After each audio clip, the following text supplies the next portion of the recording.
Dia tonga soa eto amin'ny fandarana Jeanne Forêt Santé aty Canada indray ianao. Ny ho resahantsika anio zany dia momba ilay conférence nataon'ny présidentsika dia Andriamatoa Andry Nirina Rajoelina izany tamin'ny France 24. Nitondra resabe tokoa iny karazana conférence iny satria dia misy mitondra ny tournant goavana de goavana zany ho an'ny hoavin'ny Madagasikara iny zavatra iny. Ka ny analizy izay apetrako eto zany dia analizy ara-psikolojika ny fahitako zany ny zavatra toy ireny. Voalohany indrindra zany dia fasahiana goavana de goavana no nasehon'ny filoham-pirenenantsika zany nanoloana an'iny karazana conférence iny. Ninona zany ny hoe mety ho impactan'iny any aoriana dia izay aloha dia azo lazaina izay hoe fisambany zany nisy filoham-pirenena avy aty Madagasikara no sahy ny fanandrina ary dia niteny fasafasy zany ny heviny tamin'ny tany occidentaux zany. Ka mampieritreritra ny zavatra ohatran'ireny satria maro moa zany ny hoe réaction tsika malagasy zany taorinan'iny. Dia misy zany ny hoe nitehatehaka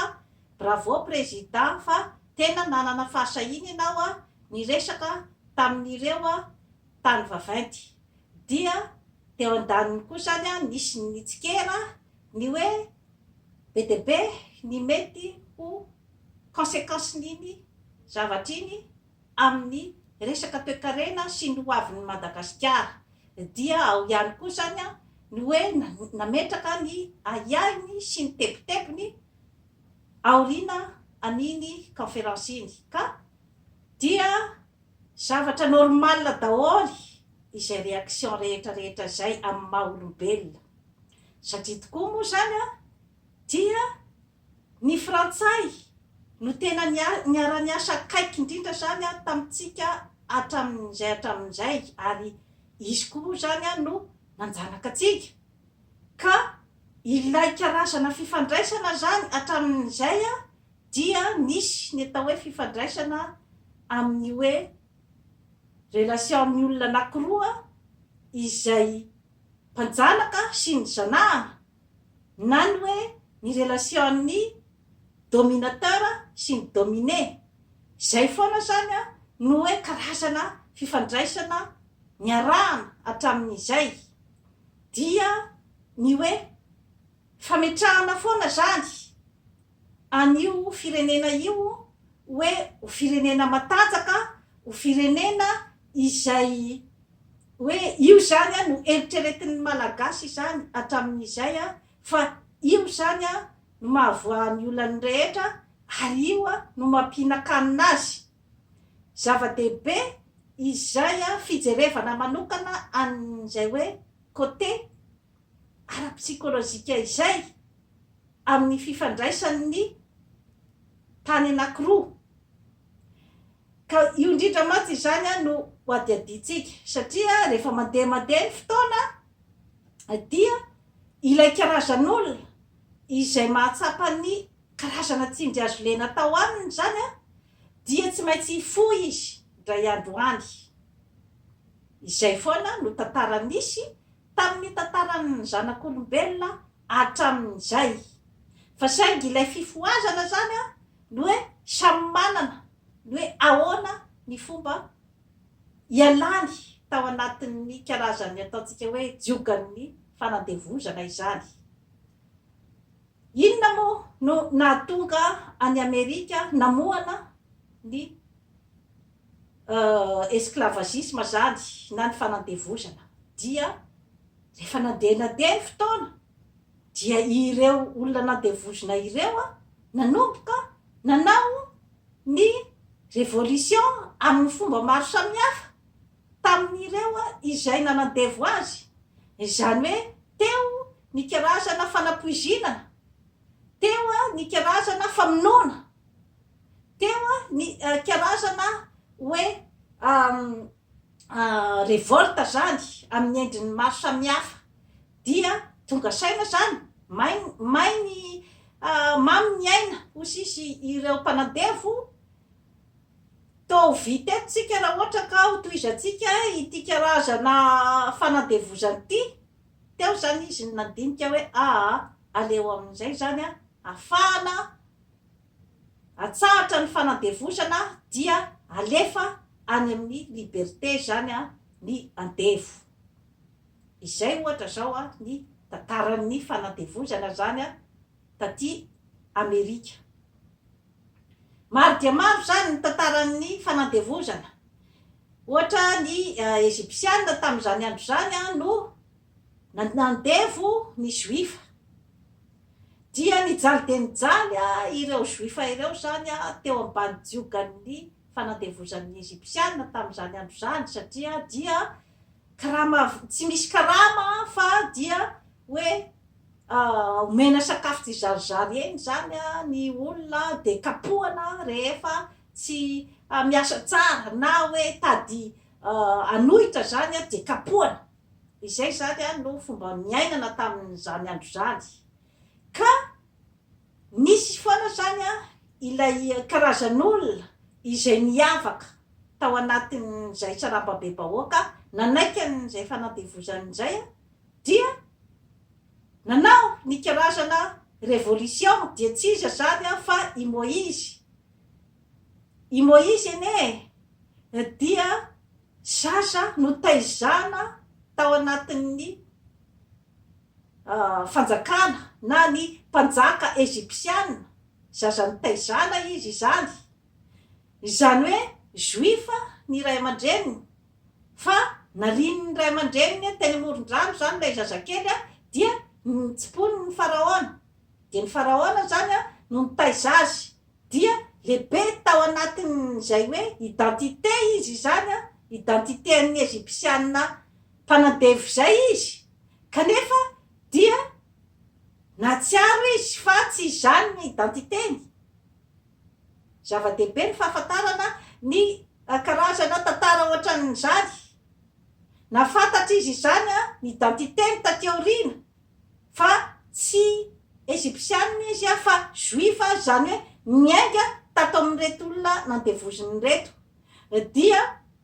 teo izy zany no hoe nisy nisafidin'Andriamanitra tany aminy zany anafaka ny vahoakan'ny Israely tao ambany jogan'ny fanandevozana. Izay zao dia endrika anankiray ihany koa zany izay nialany ny zanak'olombelona tao anatin'ny fanandevozana. Iverenako zany ny eto Madagasikara mbola ao anatin'ny fikatsahana amin'izay hoe fialana tao anatin'ny fanandevozan'izay zany amin'ny endriny moderna ny malagasy amin'izao fotoana izao eny fa hatramin'ny mpitondra izany. Kanefa dia mbola maro zany ireo karazana sakatsakana sy ireo karazana piège izay mandetika ny mpitondra sy ny entina amin'izay hoe ahoana ny fomba ialana tato anatin'ity fanandevozana moderne ity. Dia mbola eo ampikatsahana zany ny malagasy amin'izao fotoana izao hoe iza marina zany ny olona anafaka azy tao anatin'izao hoe fangejan'ny tany vaventy azy izao. Fampitady eto zany ny hoe iza marina zany ilay lidera nandrasana. Moa ve ny lidera ankehitriny, moa ve olona hafa. Ny hoavy no anambaran'izay. Fa ny analizy izay hitako eto zany tamin'iny conférence ny fanaovan'ny présidentsika sy ny France 24 iny zany dia efa azo lazaina fa misy izany ilay karazana zany hoe finiavana ao amin'ny présidentsika zany ny iala amin'izay fangejana izay fahasahina goavana de goavana zay ary ilay avy amin'ny fitenitsika hoe premier pas fa tsy mbola iny akory ny hoe tena vokatra andrasana zany faraky ny teniko teo ny hoavy no ilaza azy momba ny fiarovany ny CVO izay hoe vokatra avy ao Madagasikara iny aloha zany a dia tsy hitako ny maharatsy ny fijoroany amin'ny fiarovana aniny vokatra avy ao Madagasikara io na ratsy na tsara iny zany a dia narovany atreo zany aloha tsy de hitako zany ny hoe inona no anomezana tsiny azy amin'izay zavatra zay kanefa moa raha hoe fakafakaina zany aloha ny hoe ny momban'izay zavatra zay a dia betsaka ny zavatra azo lazaina raha ny hoe resaka ara-tsiantifika sy ny hoe resaka fijerin'ny occidentaux amin'ny aniny fanafody iny zany sy ny lalàna maro samihafa iny zany a ataoko à côté zany zay raisonnement zay fa le hoe finiavany miaro zany a ny vokatra malagasy zany a iny zany a dia azo deraina zany a ny herim-pony tamin'izay a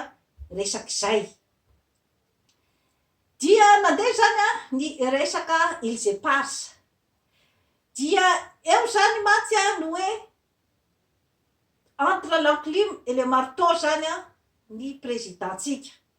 izany hoe mandroso maty be miemotra maty be ozy izy ny fitenenantsika malagasy ary ilay fanontaniana dia fanontaniana fandrika goavana be izay hitondra ny hoavin'ny Madagasikara ary ametraka ny tantara ny amin'ny hoe iza marina ilay Moïse nandrasantsika hatramin'izay mbola izy ve no anao ny tsaratsara kokoa izay ampiasan'ny talentany amin'ny tokony ho izy amin'izay amin'ny maha TGV azy hiasa aingana de aingana haka ny fon'ny vahoaka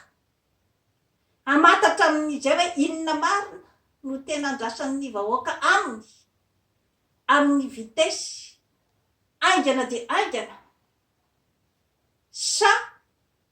eo izany ny virazy izay ampiodina ny tantara ka avotery azy zany hiala tamin'ny fitondrana eo zany a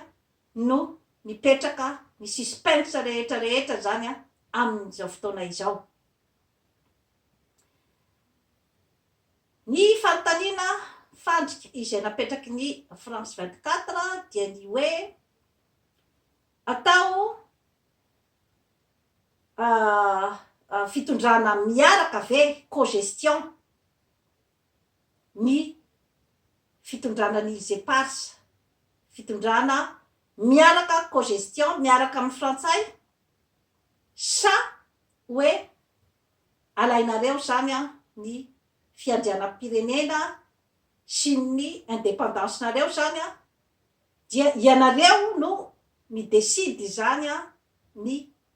anaovanareo azy rehefa avy eo dia eo zany a no nampisy ny fandrika rehetrarehetra satria raha iteny zany ny président hoe cogestion dia eto zany ny vahoaka irangaranga lefina azy raha iteny zany izy hoe oentinay manokana amin'izay io anananay ny fiandrianam-pirenenay dia irangaranga lefina azy koa ny frantsay izay fantatritsika fa ao anatin'ny puissance mondiale koa ny frantsay izay afaka misafidy ny hoavin'ny tany andalam-pandrosoana ohatran'ny Madagasikara dia teo izy zany a no nanana fahasahiana zany ny présidentsika ny hoe andeha aty amin'ny vahoaka eo zany a no hoe tsy tokony atoritory itsony zany a ny vahoaka malagasy manoloana an'izay karazana ataontsika hoe zany hoe iny conférence de presse iny zany dia adinombala iny ka mbola tsy hita hoe izany nandresy na izany naresy satria miakina betsaka zany amin'ny vahoaka malagasy sy ny frantsay zany ny zavatra rehetra zany amin'izao fotoana izao. Teo zany aloha teo ambonin'ny discussion amin'ny Skype dia naka ny côtén'ny vahoaka malagasy zany ny filoham-pirenena malagasy izany hoe mbola resaka iny zany ary resaka manoloana ny vahoaka eran'izao tontolo izao ka tsy hisy akory ny fahamarinana zato isan-jato amin'ny resaka izay atao eo ambony plateau fa ny tena fahamarinana dia any anatin'ny sain'ny tsirairay izay zany no aoka ho tadiditsika vahoaka malagasy zany amin'ny zavatra toy ireny satria matsy mila adiadiana foana ny zavatra rehetrarehetra izay miseho fa tsy raisinam-bolony rehefa misy ny resaka izay atao dia adiadiana phrase par phrase ny zavatra rehetra ary eo mantsy zany hoe ny hoavy no ilaza azy satria ilay discours dia tena mety dia mety tokoa ny discours ny filoham-pirenena fa saiginy hoe inona ny tena ao anatin'ny sainy zany iny dia izy ihany ny mahafantatra azy satria teo zany no nampisy ny tsirom-panantenana ny vahoaka malagasy saingy misy phrase taty aorindrina zany izay nametraka ihany koa zany ny karazana aiay teo amin'ny vahoaka malagasy dia izany hoe karazana tsindrona avy amin'ny plante artemisia dia indray zany napetraka ny aiain'ny vahoaka hoe ahoanandray ary zany tolokalokaina ny produit naturel sy ny plante médicinale ka hampidirina indray ny resaka tsindrona ay saretsika zany teo zany no nampisavoritaka koa zany ny sain'ny malagasy ka omenao tsiny ve raha ohatra ka mametraka n'izay karazana aiay izay ny malagasy tsy vakovolo amin'ny karazana hoe fifanakaloza-kevitra ohatran'ireny ka dia mitodika amintsika malagasy vahoaka olo-tsotra foana ny tenako dia ny hoe rehefa misy ny zavatra ohatran'ireny ireny matsy zany dia ireny no karazana kampitandroka foana zany ataon'ny firenena vaventy amin'ny firenena andalam-pandrosoana zany ny karazana fisokirana hevitra akolaka apitaka ary ao anatin'ny akingana ka iny zany no karazana zany ohatrany hoe signal zany hoe ahoana marina zany hoe inona ny adinareo inona zany ny safidinareo amin'ty akodimirany ty izay ny tena dikan'iny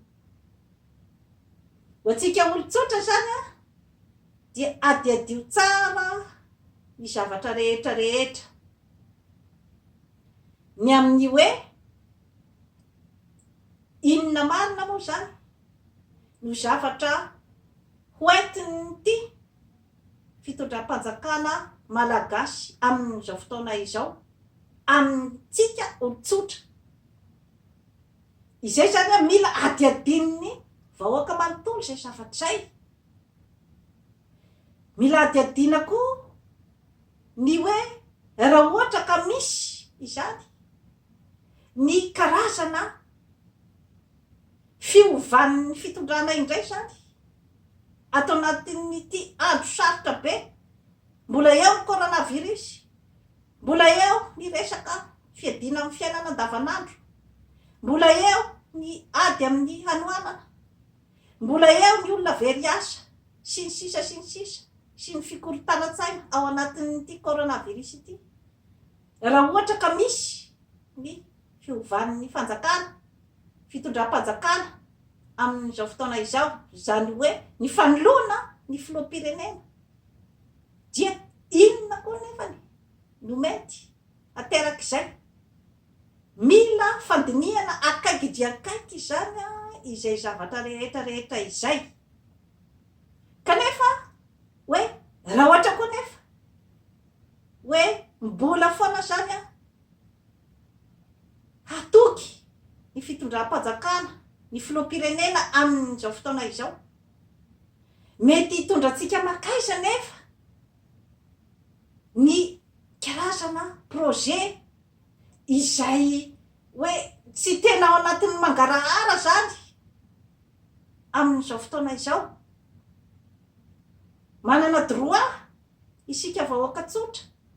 mametraka n'izay karazana fanontaniana izay hoe hitondrantsika makaiza marina moa zany izany resaka hoe tsindrona atao avy amin'ny Artemisia izany.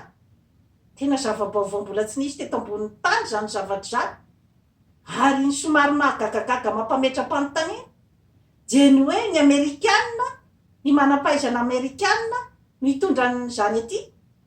any Madagasikara. Nahoana moa no tsy ataony any États-Unis zany zavatra zany, any no betsaka maty indrindra amin'izao fotoana izao. Somary mampametra-panontaniana zany zavatra rehetra izany, ary iverenako koa ny CVO tsika dia ny hoe raha ohatra ka tena hoe io tokotrany ary zany ny tena hoe mahasitrana,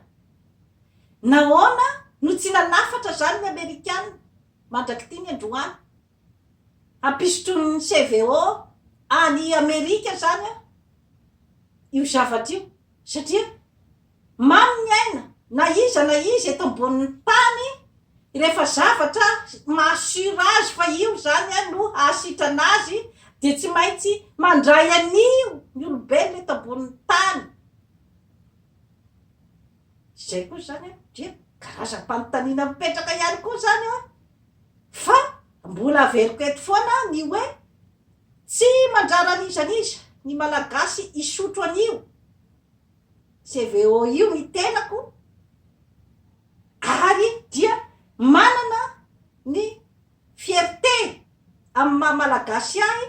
ny hoe nahitan'ny malagasy an'io. Mbola averiko foana zay zavatra rehetra izay, fa saingy kosa zany ny tiako faritana dia ny hoe jereo amin'ny lafiny rehetra ny olana mipetraka ao Madagasikara amin'izao fotoana izao, fa tsy voafetra ao anatin'ny coronavirus io ihany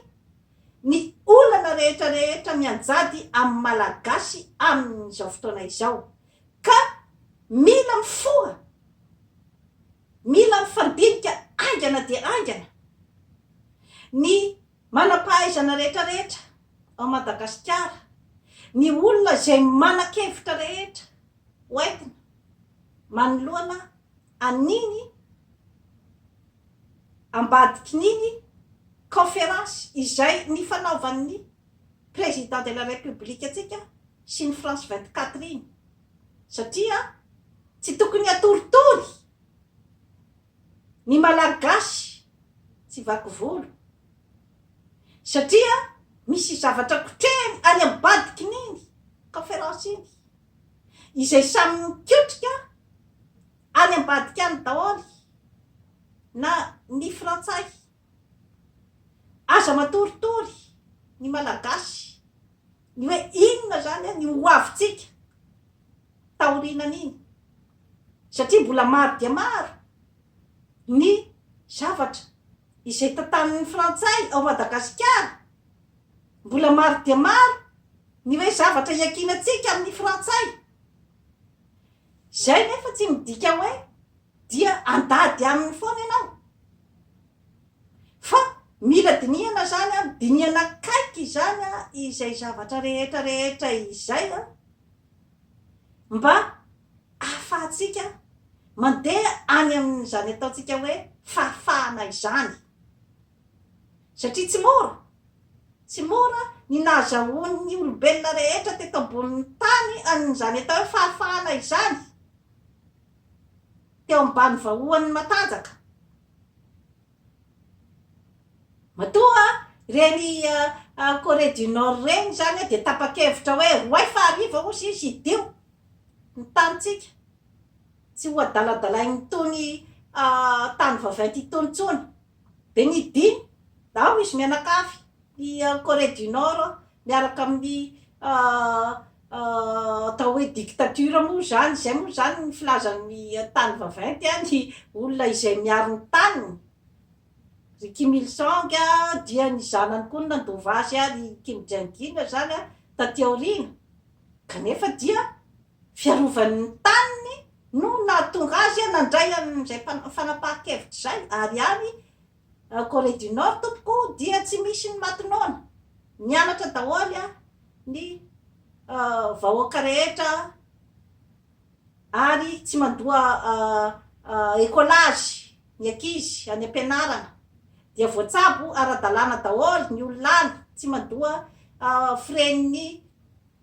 mpitsabo. Ary dia miaina ao anatin'ny ataontsika hoe zany izy hoe paix sociale. Tsy heninao any zany mpamakitrano sy ny mpandromba sy ny sisa izany. Marina fa hoe misy zany ny karazana fiainana liberté izay tsy hita any amin'ny Occident, izay tsy hita any Corée kanefa hita any amin'ny Occident. Kanefa moa ny fiainana eto ambonin'ny tany dia ao anatin'ny atao hoe safidy. Aiza ny safidy ho raisinao zany amin'ny fiainana, satria tsy misy ny tonga lafatra fa tsy maintsy misafidy ny lalakombana izay ianao. Ka izay zany no ampieritrretako atsika vahoaka malagasy ny amin'ny hoe alao ambony alao ambany. Moa ve ity filoha eto ty no hitondratsika any amin'izany atao hoe fahafahana sy amin'izany atao hoe fiainana mitondra ny zo makolombelona izany. Moa ve izy ilay nandrasantsika hatramin'izay? Eritrereto tsara. Mety mbola afaka atao ve ny anova azy andeha bebe kokoa ho any amin'ny vahoaka? Sa ny hoe ny mbola hipetraka foana sika iziriziry ny amin'ny hoe miaritra amin'izay rehetra zavatra atao eo sy ny zavatra izay atolotra eo. Satria hoe vahoaka hendry, satria hoe vahoaka mateo ty, izay foana ve no imazy izay asehotsika. Zaza endry azo ampangina amin'ny basy, sa hoe zaza endry hitodika amin'izay zany amin'ny hoaviny hoe inona marina no zavatra tokony ataon'ny mpitondratsika mba hatsaratsara kokoa ny hoavitsika. Izay zany no réflexion apetrako amintsika malagasy. Ianao mpitondra amin'izao fotoana izao dia ny président de la république izany dia zavatra roa no miandry ianao zany amin'izao fotoana izao. Na ianao andeha bebe kokoa izotra bebe kokoa zany anakaiky ny vahoaka amin'ny inona marina ny tena tadiavina na ianao zany a iziriziry ny amin'ny hoe hitazona ny plasinao à n'importe quel prix zany na dia hoe zavatra izay tsy ho amin'ny tombotsoan'ny vahoaka na hoe zavatra mety amotika ny vahoaka dia ianao ihany no tompon'izay safidy izay satria raha mandray ny safidy faharoa ianao dia eritreretiko fa isy risika bebe kokoa zany a ny amoizanao a ny toerana misy ianao a amin'izao fotoana izao satria ny vahoaka dia efa mifo ary efa verimberiko eto foana ny Afrika amin'izao fotoana izao a dia mitady an'izay fahafahana zay saingy hoe mbola miabakavaka zany a amin'izay resaky zay fa efa misy ihany zany a ny faniriana hiala tao anatin'ny fangejan'ny tany vaventy izay raha ohatra ka mahay manararaotra amin'izao fotoana izao i Afrika dia i Afrika no ho puissance mondiale ao ariana kely ao totika ao amin'ny Madagasikara izay mitady ny identiteny mitady ny fahafahana mitady ny fialana tao ambany jiogan'ny tany vaventy zany toy ny frantsay ny frantsa reny malala izay iarahantsika mba hafantatra fa reny kely izy fa tsy reny niteraka eo zany a no akodomirana satria maro piraitapo isika malagasy ary piraitapo izay samy hafa toetra samy hafa loko kanefa dia piraitapo izay mifanavakavaka piraitapo izay misy ny mahazo tombotsoa bebe kokoa tamin'ilay reny kely misy ny afakavahana kokoa tsy de mahazo rirany loatra izay zavatra rehetra izay aloha no mila ifandinihan'ny piraitapo rehetra aloha izay vo afaka hiatrika ny reny kely hifandahatra amin'ny reny kely ny amin'ny hoe mbola ianao ve no adidididy anay eto tsy afaka raha tsy miray saina ny piraitapo mifamela